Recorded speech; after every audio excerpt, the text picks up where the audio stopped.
it's a big show. Welcome to the Fade Route It's a big bad show tonight. with DNZ. Yeah, it's a big show. Here are your hosts,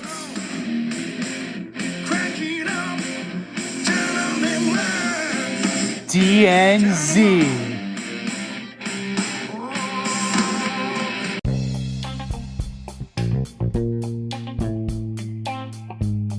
Welcome to this week's episode of the Fade Route with D and Z. I am D, and we've got a great show for you tonight. The Phillies go up 2-1 on the Astros. The NFL trade deadline delivers, and the Jets and Giants get their bubble burst on Sunday. But we're a New York-based show, so we're going to begin with the Brooklyn Nets firing their manager, Steve Nash. The two mutually parted ways yesterday after a 2-5 start to the season. Jack West-Vaughn will serve as interim manager, but reports indicate Brooklyn might be pursuing Udoka from the Boston Celtics or Clint Snyder, who stepped down from the Utah Jazz earlier in the season. See, what a mess in Brooklyn. Who should the Nets hire, and why did Steve Nash get fired? Whatever they decide to do is going to be the wrong decision. Let's just call it what it is.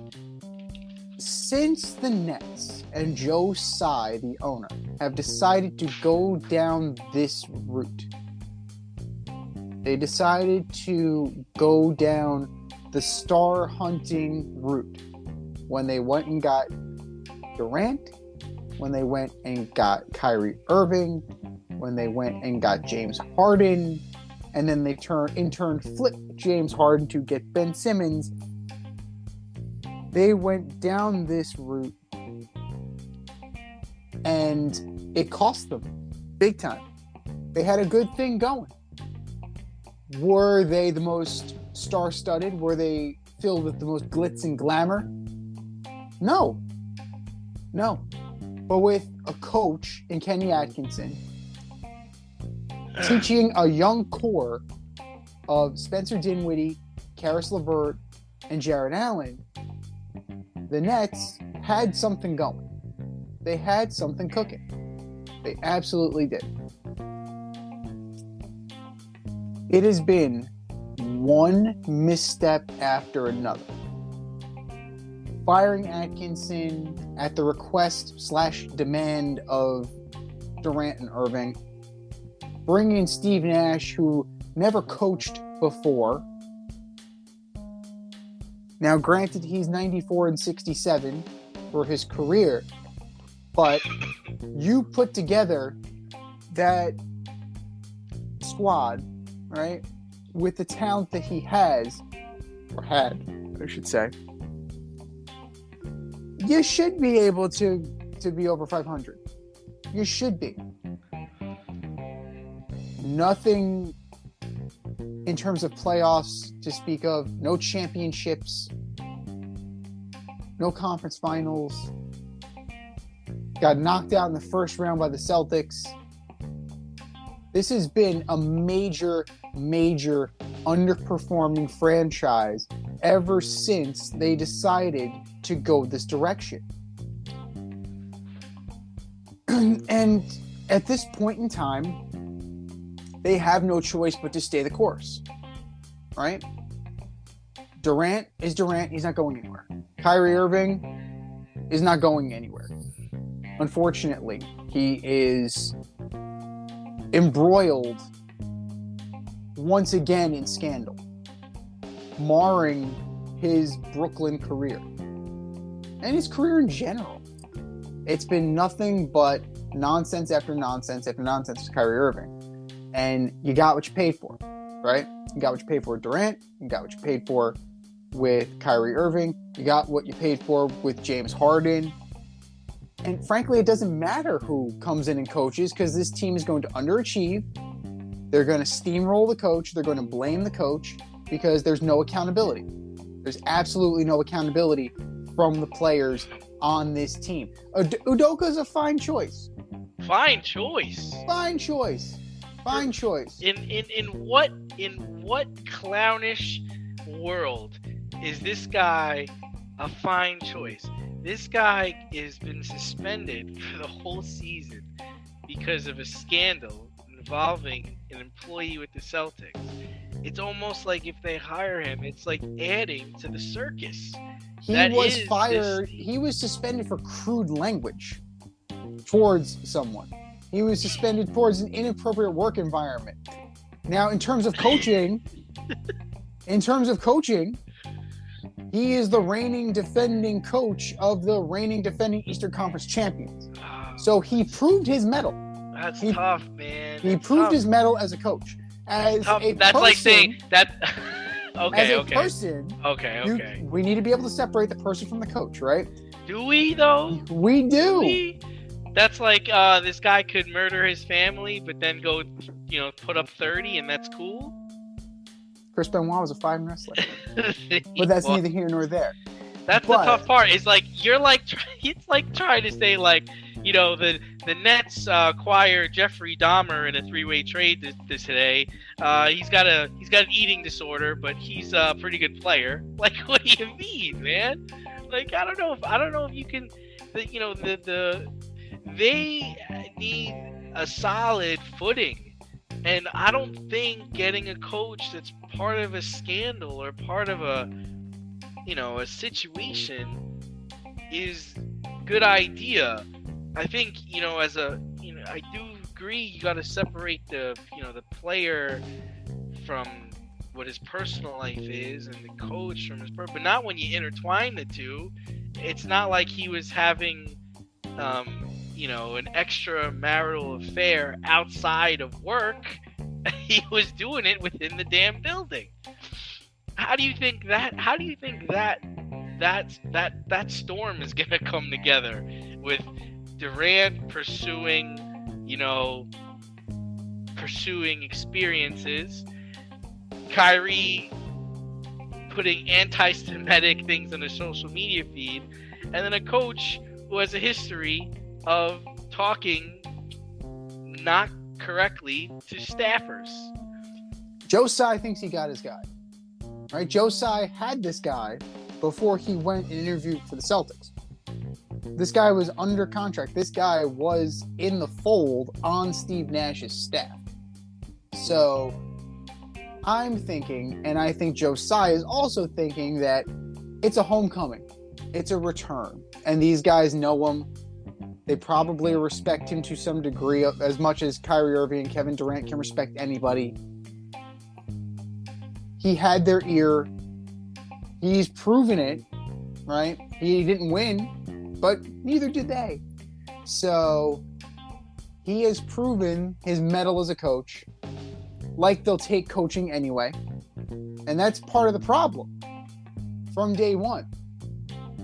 As soon as they hired Steve Nash, it was, KD will coach some days and I'll coach another day. And, maybe we'll let Steve call a play or two. And, like, this is what they have been sowing for years. And this is the problem with trying to build a super team. This is what happens. You threw the baby out with the bathwater. You threw the good team away.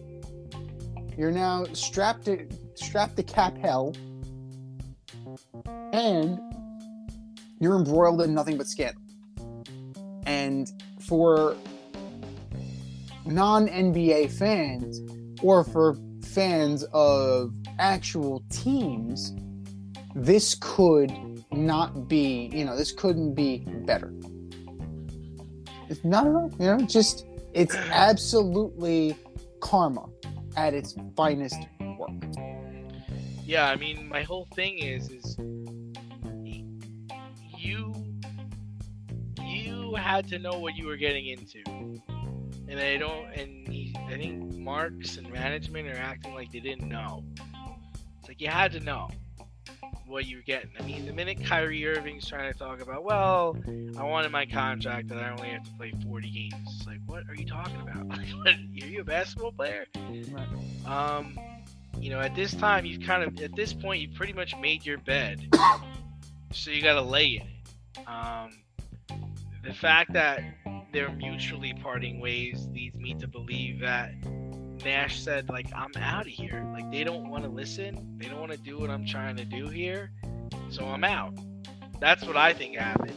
And because why else would they can him? They're 2-5, but what does that mean? I mean, they've got stars, they've got good players, and I don't even think Steve Nash is a good coach. I mean, my whole thing was like I was hoping he was going to turn Ben Simmons' career around. If I'm Marks, I know my days are numbered. This is a wrap for me. I'm gonna say, yo, you know what? Let the inmates run the prison, man. You guys, player coach, do whatever the hell you want. Do whatever the hell you want, because they don't care. They're like I said, they're not trying to win. These two guys that are the head stars of this team are not trying to win an NBA championship. They're trying to do everything else but win. And that's why Harden's like, I'm out of here. You know, at one point you had all the stars wanting to go play there, and it's just like, for what? Look at the Bucks. They're gonna go beat a team like the Bucks. The Bucks are 7-0. They got a guy who wants to win championships on their team. Durant's a guy that went to Golden State and won his championships because he couldn't win with Russell Westbrook. Who's laughing their asses off right now? Steph Curry and Klay Thompson. You know what? I think Steph Curry and Klay Thompson would welcome Durant back. You know that? I do, because that's who he is, man. And I think that's the other part is like, we're not realizing like this is a different era for basketball players, right? There are not a lot of killers out there, right? They're just not. There's no Kobe Bryants, there's no Larry Birds, there's no Michael Jordans, there's no Magic Johnson. It's like, hey man, I want to play basketball with you. Okay, come play with me. Oh, we'll play and have fun. Oh, I'm not feeling well today. I'm not gonna play. Mm-hmm. That didn't happen in the late 80s, early 90s, right? No, like, not at all. Like, oh, why don't you come play here? Why don't you come? That didn't happen. Players getting phone calls of come play here. Why don't you join up with me? Reggie Miller said if Michael Jordan had called him an accident to join the Bulls, he'd tell him to go scratch. Tell him to go where to go. This is a different era, right? And you know what? You may be right. I think Klay Thompson, Steph Curry are laughing because they're playing hard. They win. And when they're on, they're unstoppable, and they know that. I don't think Kevin Durant can't really think that he's unstoppable, right?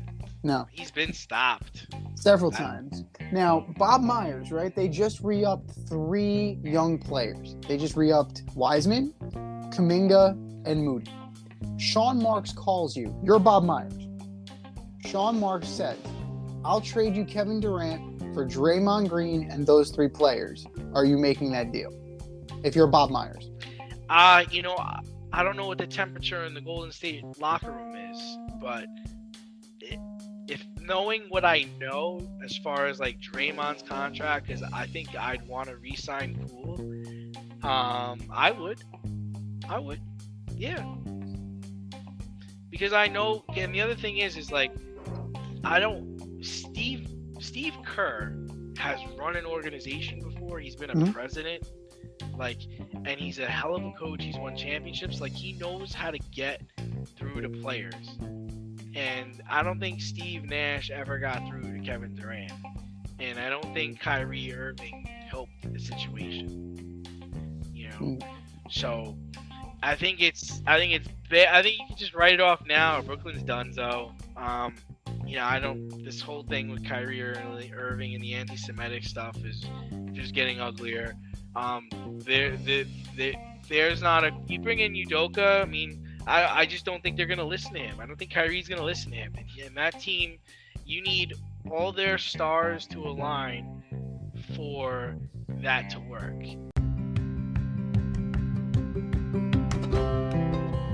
Do you love brownies?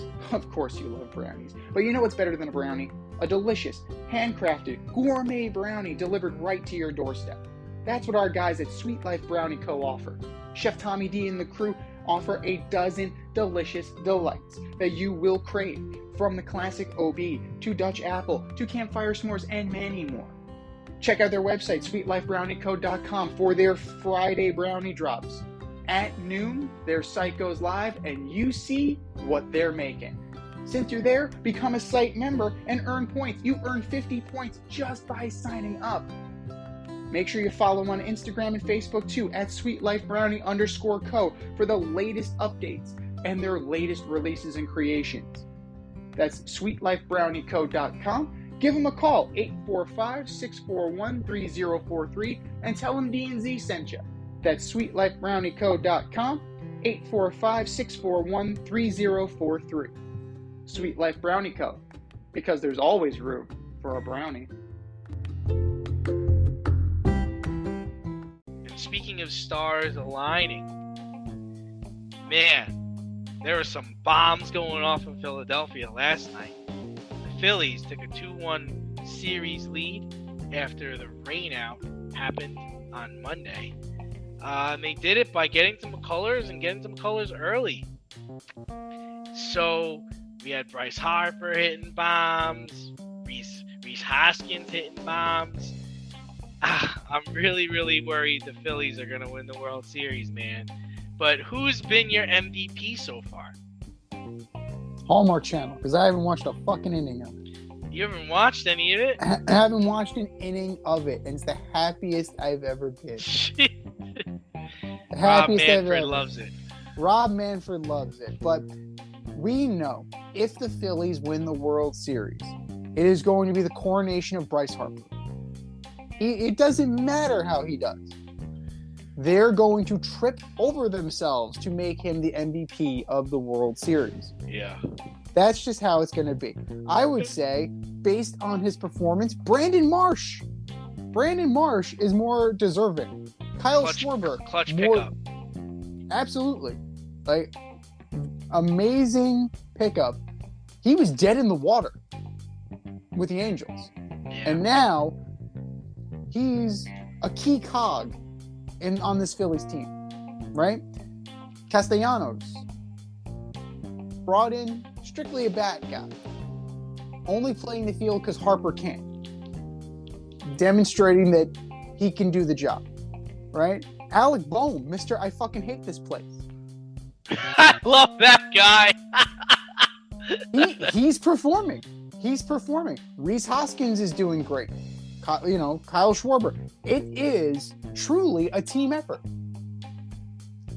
You're not getting much out of Segura and Stott, but there's enough going on around them that you're able to withstand that. But the league, if the Astros do not pull this out, which I think the league might want that, because they were one of the best teams, and it's not a good look that an 87-win team that limped into the playoffs is now your champion. I don't know if the league cares about that. I don't know. I mean, here's the thing: is like I realized the Astros were in trouble when they blew the 5-0 lead in Game 1, when they knocked out Nola early, and Verlander was on the mound. I remember it was 5-0, and I'm like, this is over. I changed the channel, only to find out the next day that the Phillies came back and won. It was like in extras. World Series Verlander is playoff Kershaw bad. Yeah. 0-6. It's interesting, right? It's like they're so good and they're so dominant, but it's almost like they can't. I don't think it has anything to do with them not being able to handle the situation. I just think when they face really good hitting in big spots, they struggle. That's the only thing I can think of. Because I remember the same thing used to happen to Maddox, Glavine, Smoltz. Those guys were lights out during the regular season, getting Cy Young awards. We get into a fucking series with the Marlins, all of a sudden, with 6-1, and it's the third inning. Meanwhile, Greg Maddox finished these guys off like with 78 pitches in like July. So yeah,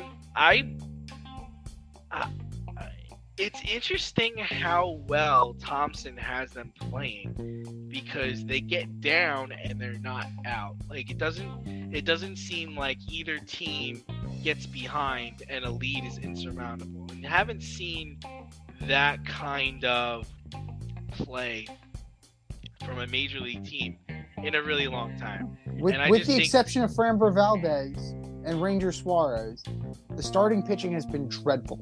Yeah. Been absolutely dreadful. This has been a bullpen series, and the Phillies bullpen, up until the playoffs, was god awful. Yeah. Strange. Thompson is making all the right moves.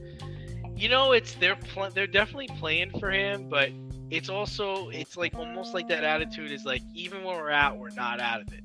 Like they've got that mindset, which it reminds me. I hate to say it, it's it reminds me of the Yankees. That's how the Yankees were. Like it's how the Yankees were in the early 2000s, late 90s. Like you'd be up 6-2, and then the 7, 8, 9 innings would take like 2 hours, and you just weren't sure like what was going to happen. And especially if they were playing in the Bronx, it was like, oh great, here we go.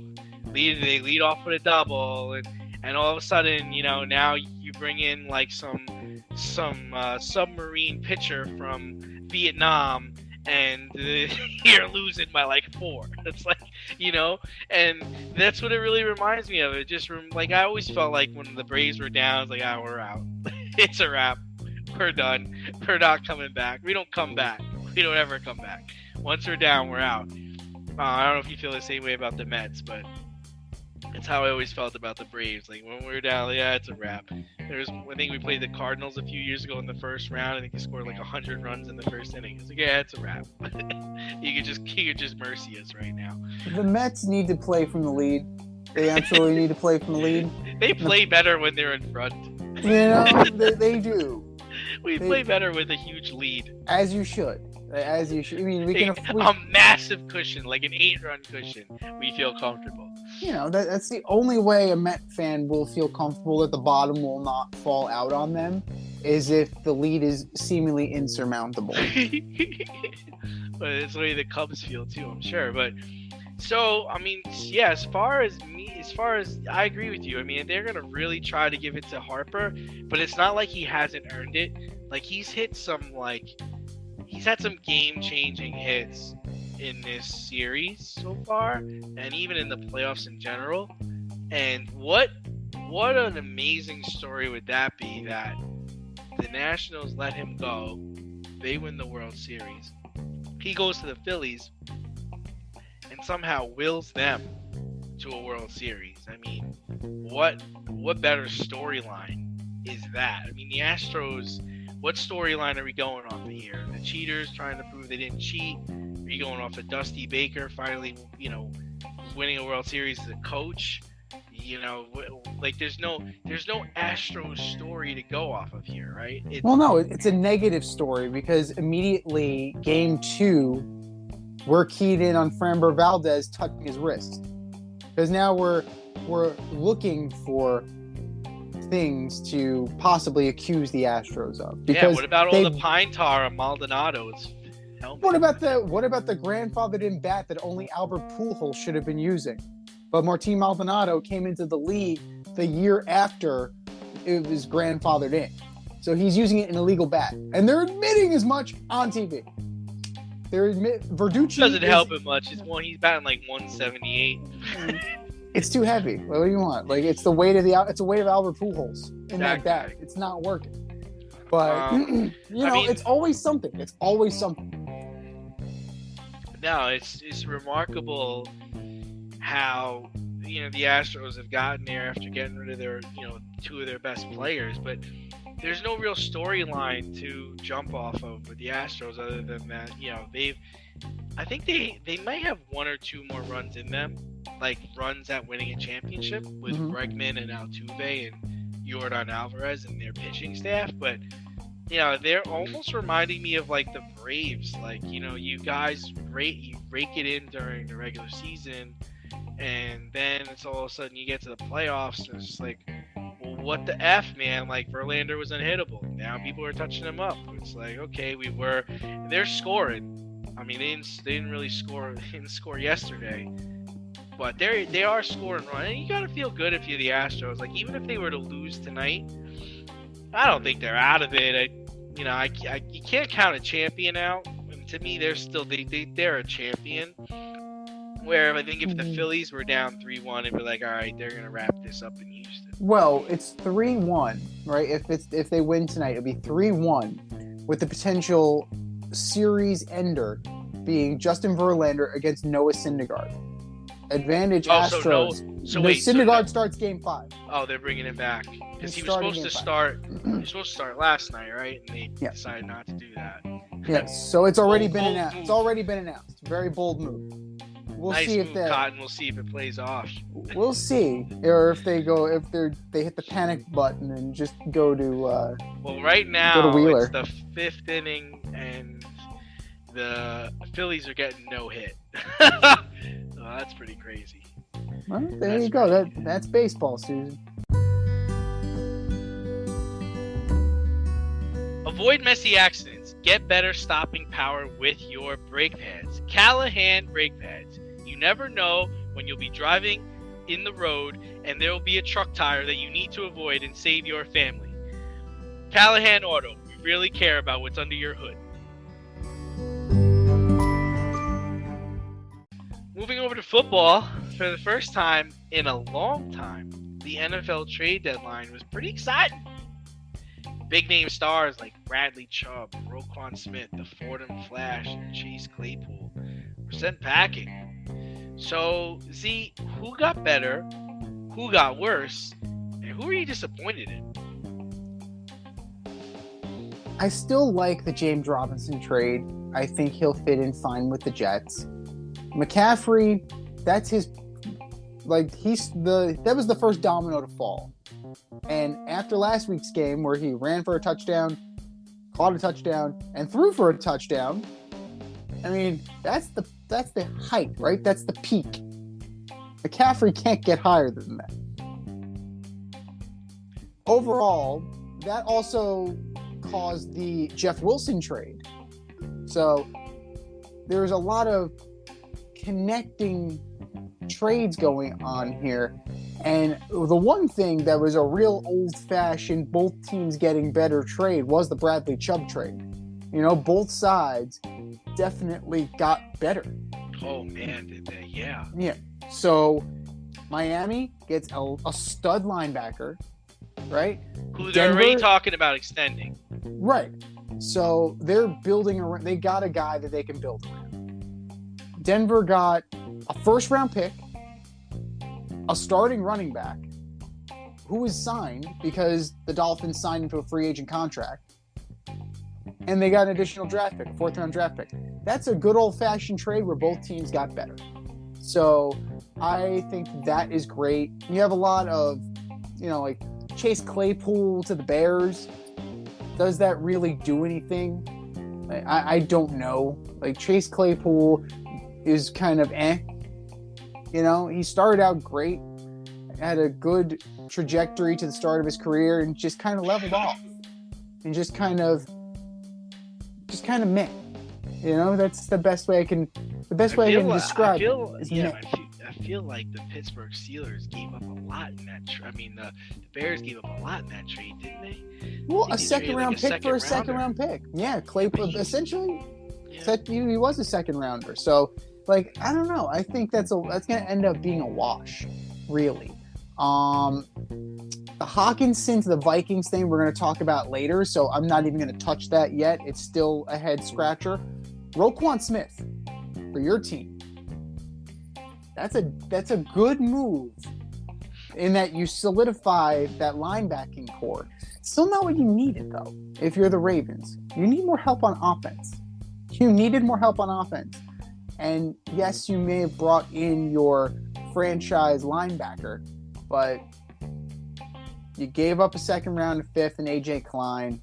Okay, fine, whatever. But it doesn't help the offense. It doesn't help Lamar.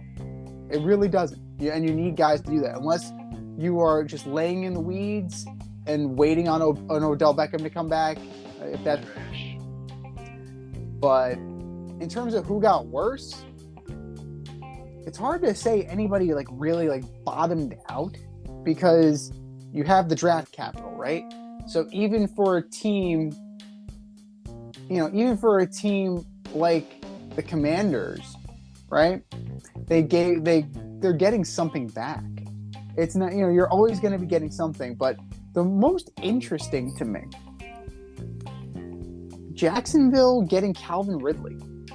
That is the potential to be very, very big, considering the next year you'll have Kirk, Ridley, and Marvin Jones, and Zay Jones. Yeah. That's, next year, Jacksonville's set up, and Trevor Lawrence is not going to have any excuses moving forward. None. In terms of who did nothing, Kadarius Toney getting traded by the Giants need receivers. Desperately. And that was evidenced by, that was no more evident than in the Seahawks game. But trading away a guy who's as versatile as Toney for 2 draft picks and then not making that move, either they feel very confident that they're landing Beckham in free agency at a song, or this is Saquon's team, we're going to run with it. That's the only 2 things that make sense with that trade, because you don't trade a talent like Kadarius Toney and get back what you got, a first round talent, and you don't get back what you got unless you have something. They got a first and a third, right? They got a second, I believe. So yeah, they didn't get. You lost a little bit on that deal. You definitely they got a third round compensatory pick and a 6th, a 3rd and a 6th for Toney. I think you lost a lot. I mean, this is one of those things where I always say it's like, look at the other teams and see what they're saying and see what they're doing. The Kansas City Chiefs call you about Kadarius Toney. The lights got to go off and say, the defending, one of the, team that's won the Super Bowl, been the AFC Championship for, 3 or 4 years. They're interested in one of our players. We can't get him on the field. In my opinion, I think Kansas City is going to put Kadarius Toney in like they had Tyreek Hill. That's what they're going to do with that guy, and he's going to be outstanding. And the Giants are going to regret it. That's what I think is going to happen there. Now, as far as who I think got better, yeah, the Ravens got better defensively. This was a team that was not able to close out games. Now you've got Queen and you've got Roquan Smith. I think Roquan Smith becomes the franchise linebacker. He's going to be there for the next 10 years. And I think that he's going to change how well we play defense. And I think they're going to be able to start closing people out now. Now, who am I disappointed in? I'm really disappointed in the New York Jets. You got a wide receiver, Mims, who you guys can't seem to get on the field and play, right? You've got another wide receiver, Elijah Moore, who's asking to be traded. You lost the running back, right? So you went out and traded draft picks to get Robinson from the Jaguars. You also lost a lineman in Barrett Tucker. And you also just came off of a bad loss against the Patriots. And you're not going to try to flip Moore or Mims for draft picks? You're telling me the Giants wouldn't want to spin their wheels on Elijah Moore? You're telling me the Packers don't want to spin the wheels on Elijah Moore? Come on, man. I'm more upset with what people didn't do than anything they actually got back. I actually think the Bears trade was actually very awful. I mean, what Chase Claypool ain't shit, and the Pittsburgh was looking to get rid of the guy, so you didn't do anything there. They did get better by trading the draft picks to the getting draft picks from the Ravens, but then also disappointed in the Rams. And I'm not just because Cam Akers is on my fantasy team, but what are you guys doing? The guy doesn't want to play for you. How is it that Christian McCaffrey goes to the 49ers? Chase Edmonds goes to the Denver Broncos, and you can't move Cam Akers? Are you kidding me? There's no team out there that needs a backup running back? You're telling me that the Panthers wouldn't have taken him for a ham sandwich? Like, come on, man. Like, why wouldn't you try to move a guy that doesn't want to play for you? Why do teams want to hold on to players that don't want to play for them? What do you think is going to make them all of a sudden have an epiphany and say, oh, man, it's really good here. I'll stay? Like, what the fuck? Same thing with the Packers. How did the Packers not go get DJ Moore from the Panthers? How does that not happen? How did the Packers not go and... How did the Packers miss out on Kadarius Toney? Why can't anybody get Aaron Rodgers receivers? Like, why is this so difficult? You're telling me Mike Thomas? You're telling me the Saints weren't taking calls on Mike Thomas, who hasn't played all season and is finally going to play this weekend? Nobody needs Mike Thomas on their team? Again, I'm not just saying that because he's on my fantasy team. I don't know, but the thing that I found interesting, and this was the most active trade deadline since 1990. There were 20 trades made. I found it interesting that a lot of teams were taking like the NBA approach to the trade deadline, or the Major League Baseball approach to the trade deadline, where, yo, we're going for it. Like, to me, the Dolphins are going for it. They're like, man, we got the receivers, we got the quarterback, we got now one of the best linebackers in the league. We're going for it. Like, there are more teams with 49ers. You know what? We're going to go get Christian McCaffrey. Screw it. F it. We're going to go get one of the best running backs in the game. We're going for it. Going for it. More teams in the NFL going for it, where in the past I feel like people have always kind of stuck with what they had, and if any trades were made, they were nothing to really write home about. Well, it is a different approach, and a lot of teams are taking that Rams strategy of fuck them picks, right? They're going for it now. The problem with going for it now is that you're not set up for later in the future. Somehow, the Rams were linked to Brian Burns of the Panthers and were willing to offer multiple first-round picks. What fucking year were these first-round picks? Please enlighten me. What year were these? 2087? 2172? Like, when the hell were these picks gonna come? The Eagles pick up too of Robert Quinn. Big time. They're going for it. We're going for it. They are going for it, but you know what? The problem with going for it, and that's fine. Short term, it's great. Long term, you set your franchise back. And that's exactly what's going on with the Rams right now. They don't have the cap space, they don't have the draft capital, and they don't have the results. Because they chased a short-term Super Bowl and they got it, right?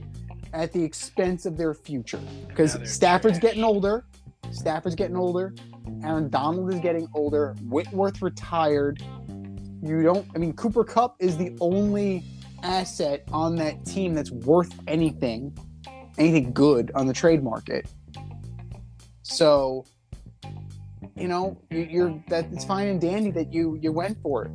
But in a few years, when all these guys are gone, like, what are you going to have to show for it? And, that is what's going to be the most interesting. Need some last-minute fantasy football advice? Then the boys at the Fade Route have you covered. Tune in every NFL Sunday to Red Light, Green Light 1, 2, 3 with D and Z. D and I give you our top 1, 2, 3 fantasy starts, or green light, and fantasy sits, or red light. That's Red Light, Green Light 1, 2, 3 every NFL Sunday during the season. You can find us on Apple Podcasts, Spotify, and wherever you get the Fade Route. That's Red Light, Green Light 1, 2, 3 with D and Z every NFL Sunday during the season. But speaking of having something to show for it, the Panthers and the Falcons this weekend played for first place in the NFC South. The Panthers were 2-5. The Falcons were 3-4, and they were playing for the division lead. With seconds left in the game, PJ Walker threw a touchdown to DJ Moore, tying the game. Slight problem. DJ Moore took off his helmet, which, as we know, is an unsportsmanlike conduct penalty, drawing 15 yards. 15 yards longer for Eddie Pinheiro, their kicker. Eddie Pinheiro, who Chicago Bear fans know is not the best in the world.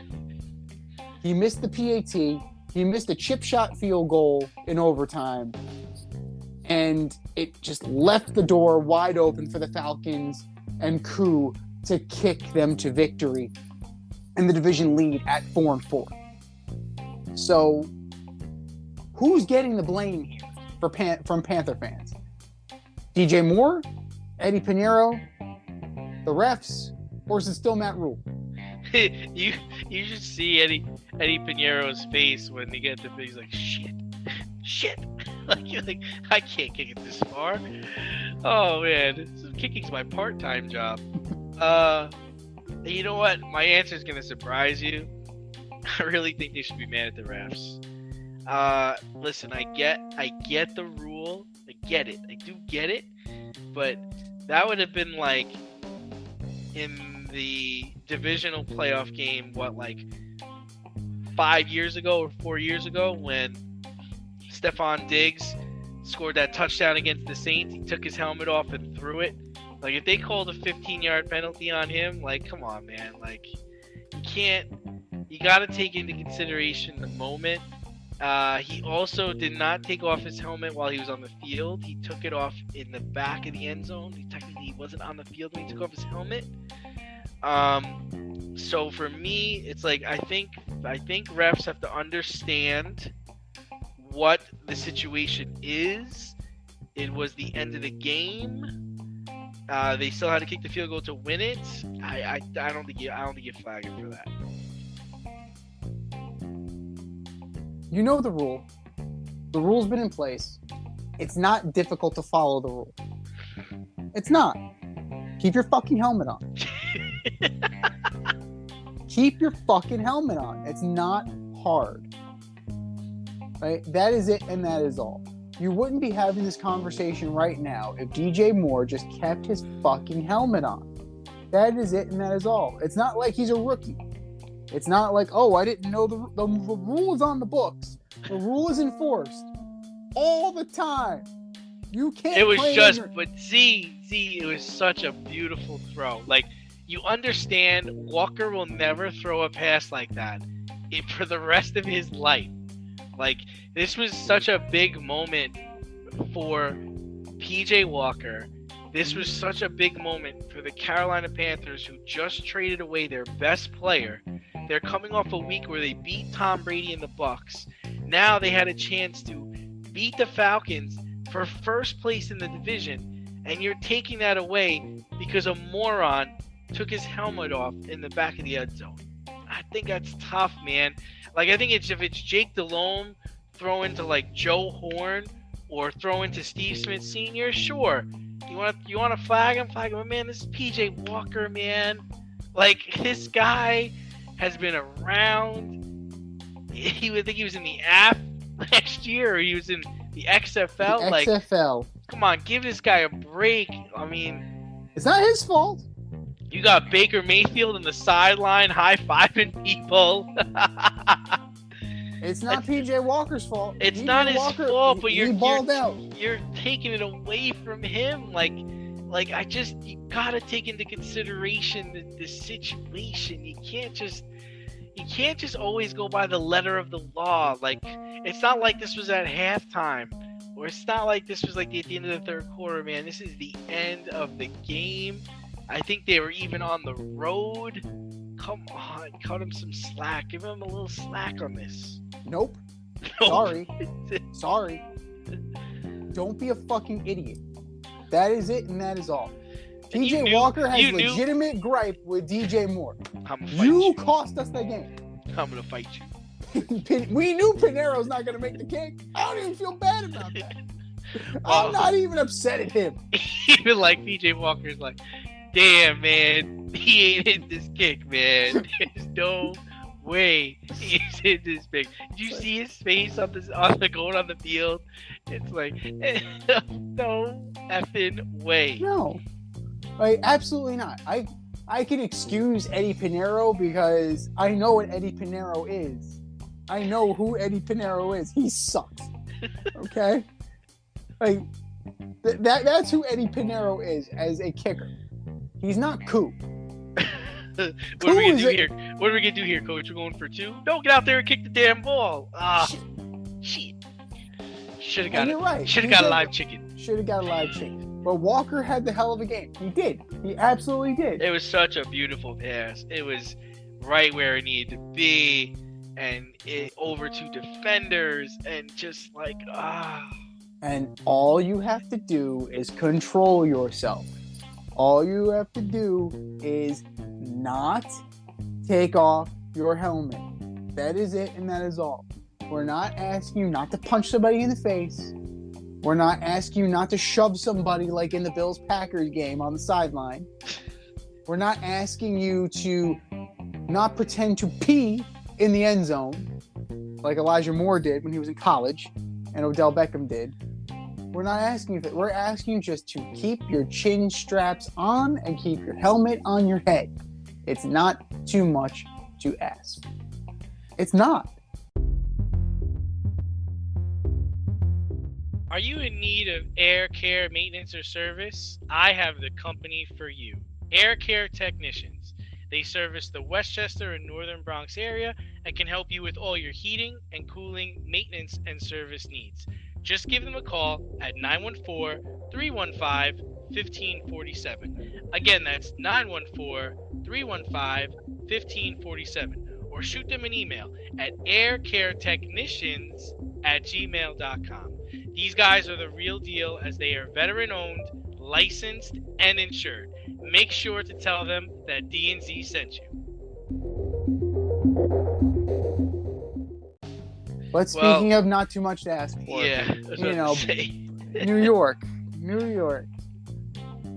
had a rough weekend. NYCFC lost to the Union in the MLS Eastern Conference Final.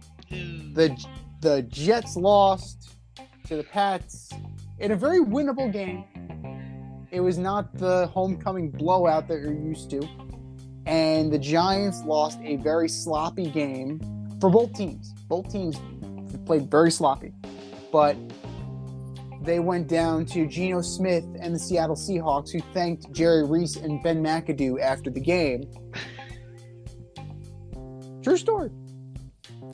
So, which loss was worse in your eyes? Well, we differed on our pick segment. I actually had the Giants going to Seattle and losing. It's just a tough place to go and play. It's just, and the way the Giants are playing right now, their offense is pretty predictable. And if you're asking Daniel Jones to go out there and make throws to incompetent receivers, you're not going to win football games. No way. You're not going to be able to be down by 2 scores, come back and win. That's not going to happen, especially when teams know now we're going to key on Barkley and we're going to take away your first throw and we know you're going to run. That's really the name of the game. The defense played solid, but it only held up for a bit. The worst loss? New York Jets. Like, come on, man. Like, for the first time, I think since 2000, they were facing the Patriots, and they had a better record than the Patriots. And they're coming into your place. Let me tell you a story. I was watching the game, and it was 10-0. And I was at home. I drove to Long Island, which took me almost 3 hours. And when I got there, it was 22-10. The Patriots, and it was 4 minutes left in the game, and the stadium was empty. Everybody started to leave because Zach Wilson thinks he's playing in the Mountain West Conference, flicking the ball all over the place. What are you doing? Who are you throwing the ball to? What the hell is going on? Bad interceptions. I mean, and I'm surprised that New York media, that nobody's questioning if this guy should be the starting quarterback after that dismal performance. You got a lead. At one point, they had the Patriots pinned in their own end zone. Somehow the Patriots got out. they're letting Stevenson run over the middle, catch the ball, and just there's no one tackling him for yards and yards at a time. Oh, but we got Sauce Gardner, who's a lockdown corner. Great, they're not throwing the ball on the outside, assholes. Like, what are we doing? Like, listen, Joe D might know how to draft well, but I'm sorry, I just don't understand the scheme that went into the game. I don't understand how this kid is just throwing in interceptions to nobody. And where's the accountability? Where's the accountability? This is year 2. That's what I got. What do you got? The Giants are who the Giants are.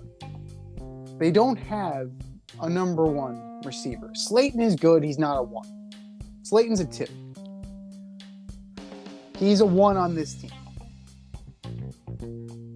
He certainly played like a 2. 5 for 66. Not awful, but definitely not a 1 performance. Right? Lockett had 5 for 63 and a touchdown. So if you want to talk about receiver, you want to talk about receiving leaders, neither team did great. So, but these teams are not built for that. They're built for a run. They're built for the run. Kenneth Walker and Barkley, surprisingly, very similar. Walker had 18 for 51. Barkley had 20 for 53 with a touchdown. These teams are evenly matched. The only difference was the turnover battle. Richie James loses 2 fumbles. Tyler Lockett loses 1 fumble. It mattered because Daniel Jones did not put the ball in the end zone, whereas Geno Smith did. So there's your difference right there. Daniel Jones got sacked 5 times and could not get the ball into the end zone.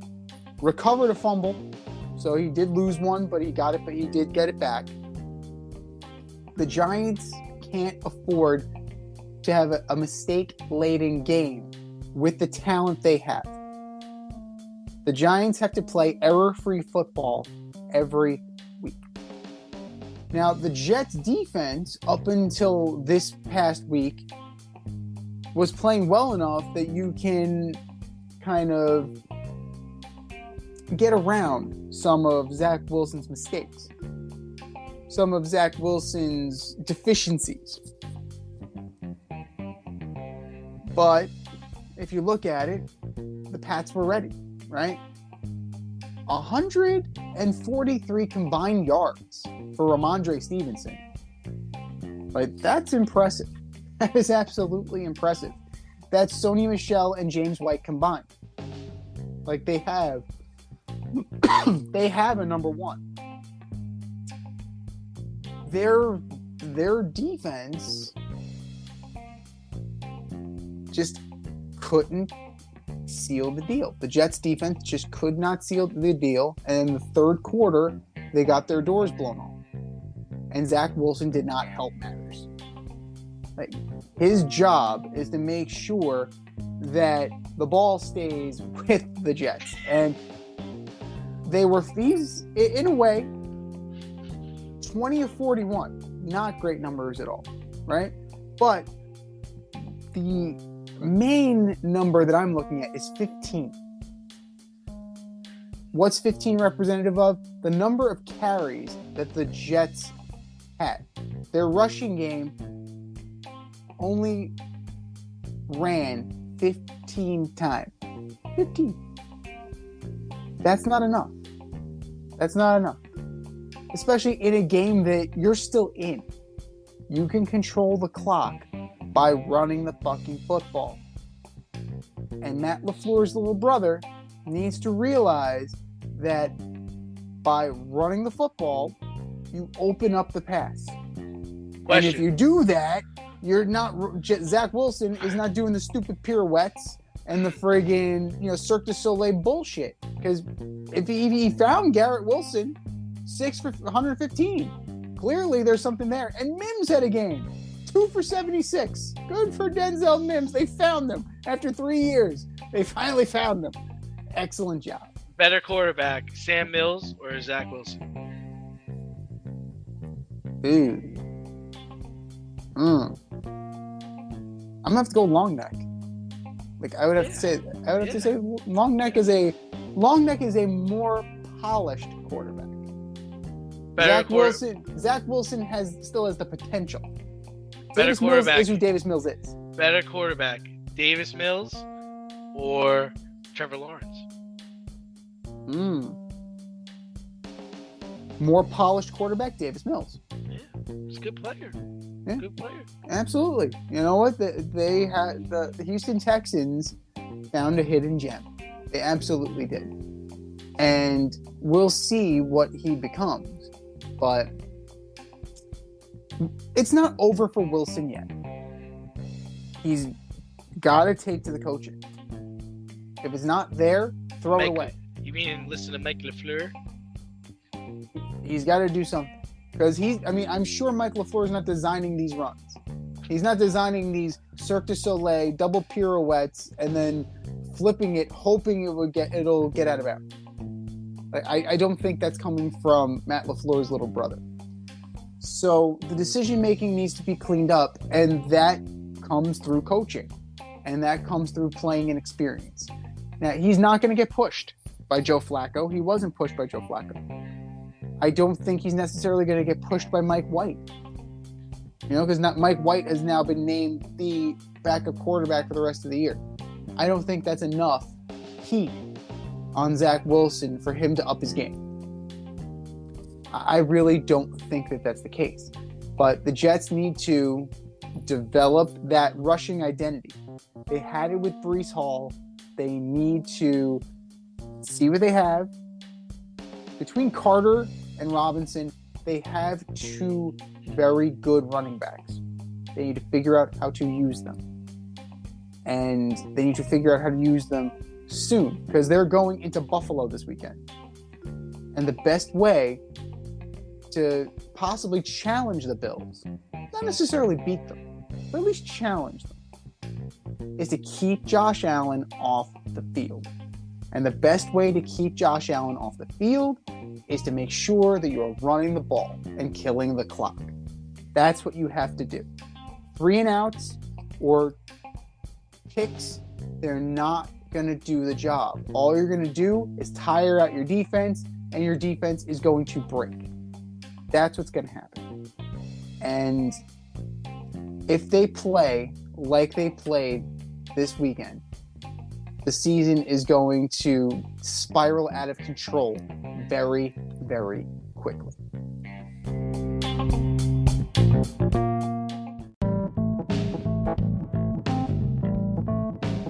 Fair or foul, judging the more messed up moments of the week.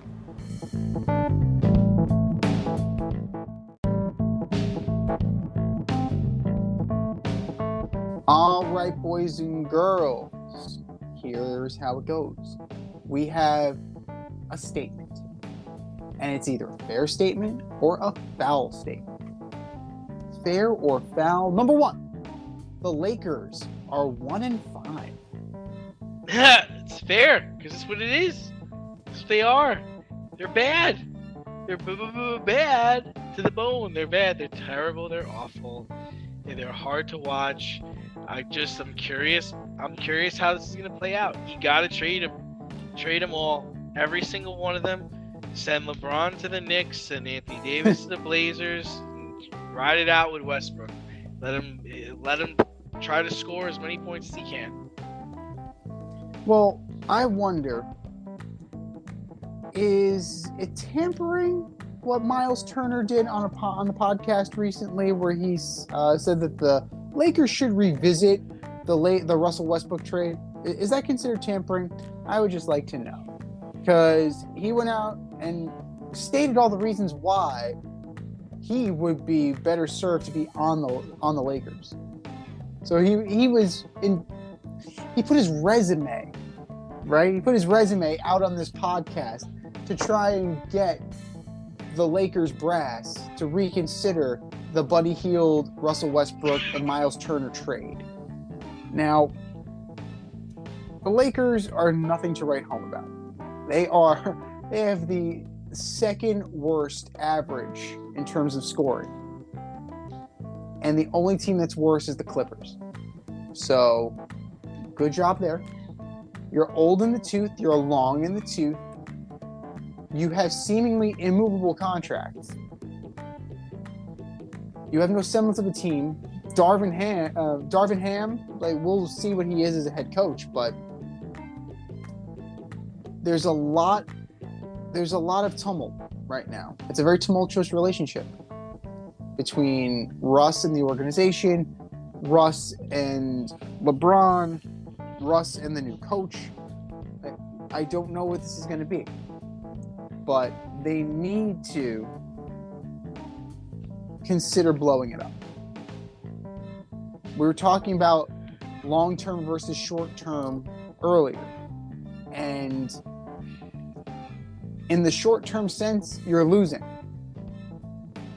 You have the ability to recoup something that will give you some long-term sustenance, but you have to be willing to pull the trigger.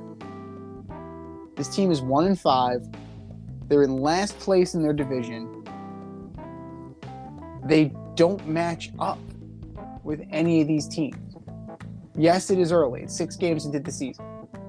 LeBron can pull his magic and, trade for veterans, get that infusion of veterans at the expense of young players, as is his move. But it doesn't change the fact that this team is fundamentally flawed, and it's not going anywhere anytime soon. Fair or foul number 2. The Lions trading TJ Hawkinson within the division to the Minnesota Vikings. Man, that's disrespectful, right? they're this is what they think of you. They're trading you to their division rival. Yeah, it's foul to me, man. It's just total disrespect. Like, you don't think I'm that good? You don't think I'm gonna hurt you for the next 5 or 6 years to come? So I'm going foul. Well, this is tough, right? As a business decision, if you just look at it from a pure business decision, they got a 2nd and a 3rd for TJ Hawkinson. Was there a better deal out there? I don't know. Who could have used a tight end of TJ Hawkinson's caliber? The Giants, but would they be willing to part with a first-round pick? Would that be a sweeter deal? I don't know. Would the Rams be willing to pony up? Like, I don't know that. The Rams seem to be all in, Mr. Fuck them picks, but maybe he doesn't value TJ Hawkinson as highly as the Vikings do. But, I'm saying it's fair from a business standpoint. You get the best deal you possibly can. And if it's in division, it's in division. It's no different than if he got cut and then he got signed by the Vikings. You at least got something back for him. And it's the Vikings. Let's be real here. There is no guarantee. There are no guarantees that the Vikings will actually utilize him properly, that the Vikings will be any good moving forward, even though they are 6-1 right now. Kirk Cousins can Kirk Cousins at any moment. Dalvin Cook can get hurt, and his season will tank the entire offense. That's just what the Vikings do. So you get the best deal you can, completely fair, and now the onus is on TJ Hawkinson to show that they made a mistake. Fair or foul number 3, the Las Vegas Raiders getting shut out in New Orleans by Andrew Dalton and the Saints. That's foul, man. You got one of the best kickers in the league. Okay, Devontae Adams, Josh Jacobs, Derek Carr, future Hall of Famer, allegedly. Josh McDaniels, offensive guru. You can't get 3 points. Can't get 3 points on the Saints with Taysom Hill playing tight end and and Jameis Winston healthy sitting on the sideline, it's a foul, man. Completely foul. To the point where Jared Stidham was in the game. Jared Stidham was in the game. So he was 8 of 13 for 72 yards. He was moving the ball better than Derek Carr was. Which makes sense because he was in the New England offense for how many years? So it is completely foul that the Las Vegas Raiders have foobarred this so badly. 1 reception for 3 yards. Devontae Adams. That's not what you traded for. 1 reception for 6 yards. Hunter Renfrow. Like, those are your guys. Those are the guys who are supposed to be carrying the load. Nothing. Darren Waller, don't even know. Your best offensive threats on Sunday. Mac Hollins, Foster Moreau, and Keelan Cole. Remember Keelan Cole? That guy. Yeah. And even then, it wasn't great. He had 2 receptions. The running game's going nowhere. The receiving game is going nowhere. All after a week where Josh Jacobs had like 145 yards rushing and 3 touchdowns. The Raiders took a major step back by not keeping Rich Bisaccia. We said it last year. He demonstrated, he proved that he was more than deserving, more than capable to be a head coach. He took that John Gruden mess and turned it into a playoff team. The Raiders were in the playoffs last year. Playoffs! And this is how far they've sunk, to where they can't score against a team being led by Andy Dalton. Andy fucking Dalton. Andrew. Oh, yes, Andrew. Respect. So, it's amazing to me how much the Raiders have regressed. And I have to think he's one and done. I have to think that Josh McDaniels is one and done. It's amazing to me what he's done with this franchise and what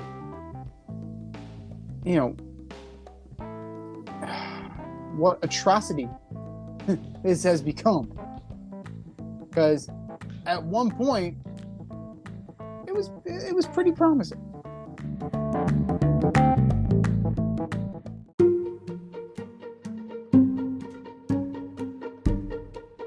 The Fade Store presents the Alleged Superstar of the Week Award.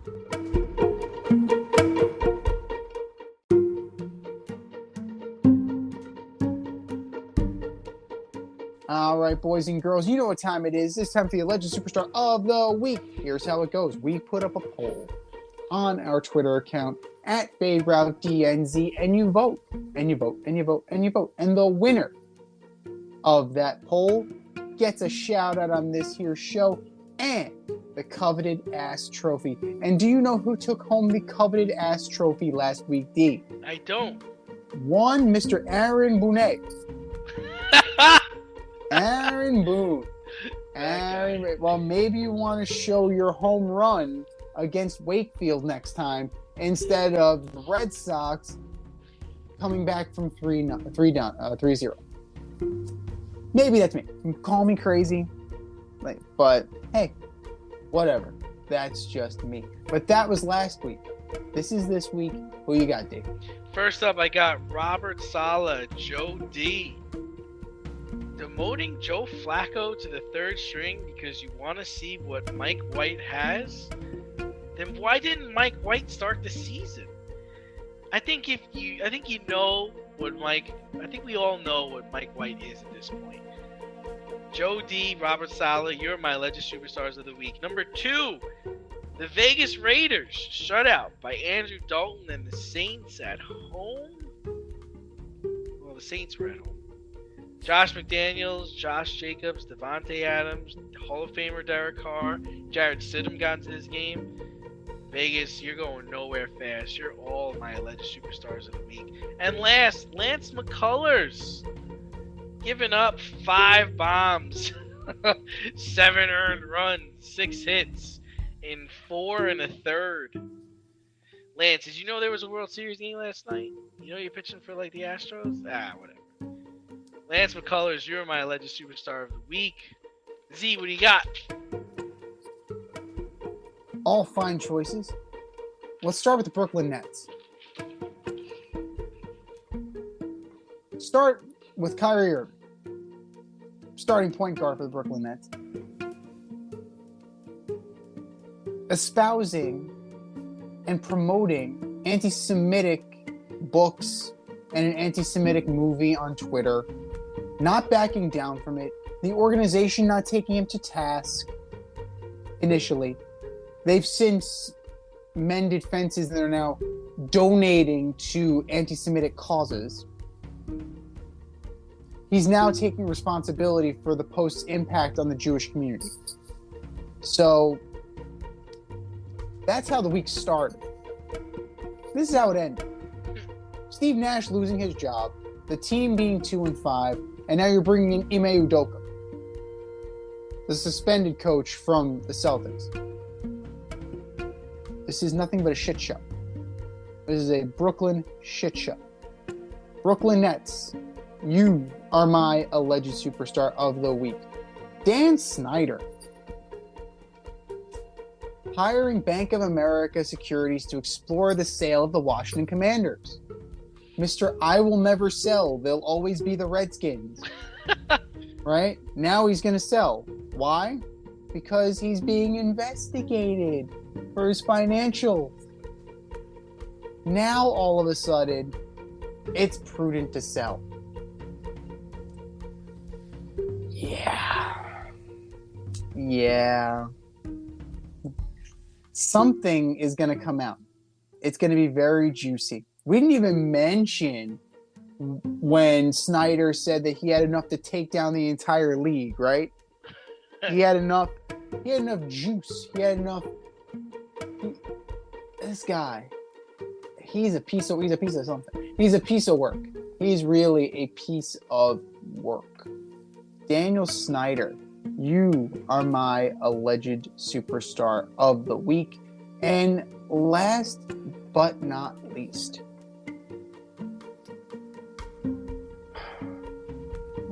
Antonio Brown again, trolling Tom Brady after the divorce. Dude, stop poking the bear. Leave the guy alone. Leave him alone. Like, you're insinuating that you were banging his wife. Dude, right? Come on. Why? Why is this happening? Antonio Brown, you are my alleged superstar of the week. Those are ours. The poll is going up. Make sure you vote. And you vote. And you vote. And you vote. And for our nominees,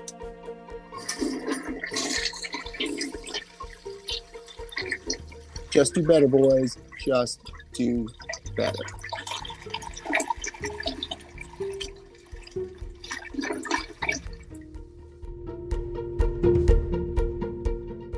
Can you take the championship from DNZ? This year, you can play our football pick'em on CBS Sports and compete against us in the option every week. Check the link in our Instagram bio, Fade Route Podcast, for all the details and to sign up. Then tune into the Fade Route every week until the Super Bowl for updates and standings. Bring it on.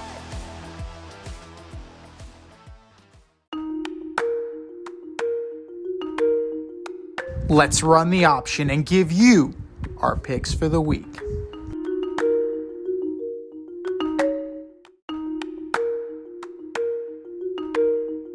It is the option for week 9.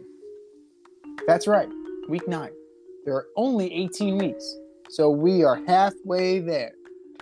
And a lot of these teams are living on a prayer. But, you know who else is living on a prayer? Foxy right now. in our CBS Pick'em poll. He is ahead by one, count 'em, one game. It is tight. It is tight right now. And you can still join. Go to Fade Route Podcast on IG. Click the link in bio and join today. But let's see what you got. The Thursday night game of the week. The 7-0 Eagles fly into Houston to take on the 1-5-1 Houston Texans. Eagles. Texans are going to give them a scare. Thursday night, short week. It'll be scary. But the Eagles are supremely talented. Fly, Eagles, fly. Sunday. The 4-3 Los Angeles Chargers travel east to Atlanta to take on the 4-4 division-leading Atlanta Falcons. Falcons, baby. I gotta take the Falcons too. It's hard to believe that Justin Herbert isn't hurt. He's playing through something right now, and Falcons are rolling. The Falcons are absolutely rolling right now. They're gonna stick with it. The 5-3 Dolphins, with their new look linebacking core, go into Soldier Field to take on the 3-5 Bears, missing their best linebacker in Roquan Smith. Dolphins. Pretty handily. And they're going to play Chicago Bear football. They're going to run it down their throat.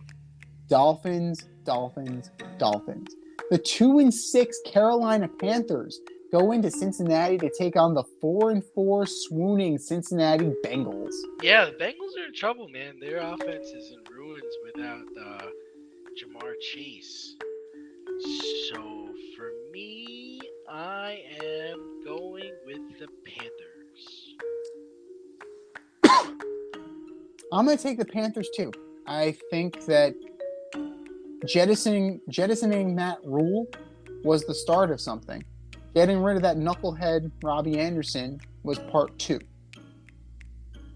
The Bengals are not what they were last year. The Super Bowl hangover is very real. That offensive line is still not great. If Brian Burns can get to the quarterback, it could be a long day in Cincinnati. The 3-5 Packers go into Detroit to take on the 1-6 Lions. Oh, GB's got to win this one, man. This is tough. Like, Green Bay is just swirling down the drain right now. The Lions play hard. Fuck it. I'm taking the Lions. I'm going to take the Lions. Because the Packer defense is no good. It is absolute trash. And DeAndre Swift can totally have a game against them. The 2-5 Raiders at the 2-6 Jacksonville Jaguars. I'm going to take the Jaguars. It's hard not to, right? It's hard not to take the Jaguars. Like, the Raiders are such a fucking mess. Jaguars big. There you go. This used to be a big matchup. Now, not so much. The 3-4-1 Indianapolis Colts go into Foxborough to take on the 4-4 New England Patriots. New England. Peyton and Brady, this is not. The immortal Sam Ellinger against the immortal Mac Jones. I think Ramondre Stevenson's going to have a monster game. Pats win pretty handily. The 6-1 Bills go into the Meadowlands to take on the 5-3 Jets. Jets. The Jets are going to lose. Buffalo. Yeah. Buffalo, it's a pretty solid bet. Especially now that Naheem Hines is there. Naheem Hines. They sent your boy Zach Moss packing. So he's on the Colts now. So we'll see what this new running game looks like. We'll see what James Cook does, right? He's going to be the main guy. And his brother's playing at 1 o'clock too. The 6-1 Vikings go into D.C., Landover, Maryland, really, to take on the 4-4 Washington Commander. Commies. Oof. The immortal Taylor Heineke. Interesting. I'm going to go with the Vikings. You know, it's the Kirk Cousins revenge game, kind of, sort of, not really. And yeah, at the end of the day, sort of, not really. that's Kirk Cousins in a nutshell. He's an elite quarterback, kind of, sort of, not really. The Vikings are going to take this 2 touchdowns for Jefferson, 120 yards for Dalvin Cook. We're into the 4:00 hour. The 5-3 Seahawks at the 3-5 Arizona Cardinals. Seahawks. Go Hawks. Cardinals look like absolute trash. The 4:25 game. The 3-4 Rams go into Tampa Bay to take on the 3-5 Bucks. You gotta think the Bucks are gonna win that game. This is Gotta, right? They gotta. The Rams are nothing to write home about this year. The Rams are absolutely nothing to write home about. So the Bucks should take this pretty handily. Your Sunday night special, the 5-2 Titans seem to have quietly stabilized themselves. Go into Arrowhead to take on the 5-2 Chiefs. Yeah, I think the Chiefs are gonna win. How about them Chiefs? Loaded for bear. And the Titans are, if they're starting Malik Willis again, not going to be a great performance. And your Monday night delight, kind of, sort of, maybe. I don't know. The 5-3 Ravens go into New Orleans to take on the 3-5 Saints. Ravens. I think they beat Andrew Dalton and company. They'll at least score a touchdown. They'll at least score a touchdown, unlike the Raiders. I'm going to take the Ravens as well. I think Roquan and this defense smother Andrew Dalton, and it's not going to be pretty. Teams on a bye this week. A lot of them. 6 teams.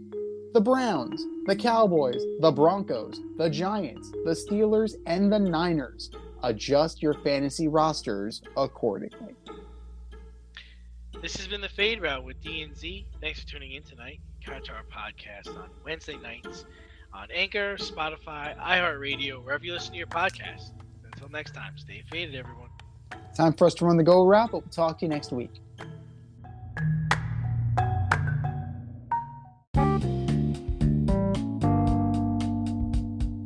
If you want to get in on the action, we want to hear from you. Hit us up, faderoutemail@gmail.com. Slide in our DMs on IG @FadeRoutePodcast. Drop us a DM on Twitter @FadeRouteDNZ. Comment on our YouTube channel, The Fade Route with DNZ. Questions, comments, picks, segment suggestions, you name it, we want to hear from you. Get at us, in crowd. Thanks for listening to this episode of our podcast. If you like what you heard and want to hear more, be sure to like and subscribe on your favorite podcast platform. Rate us 5 stars, leave us a review, turn on subscription notifications, and tell your friends. Spread the word, spread it wide.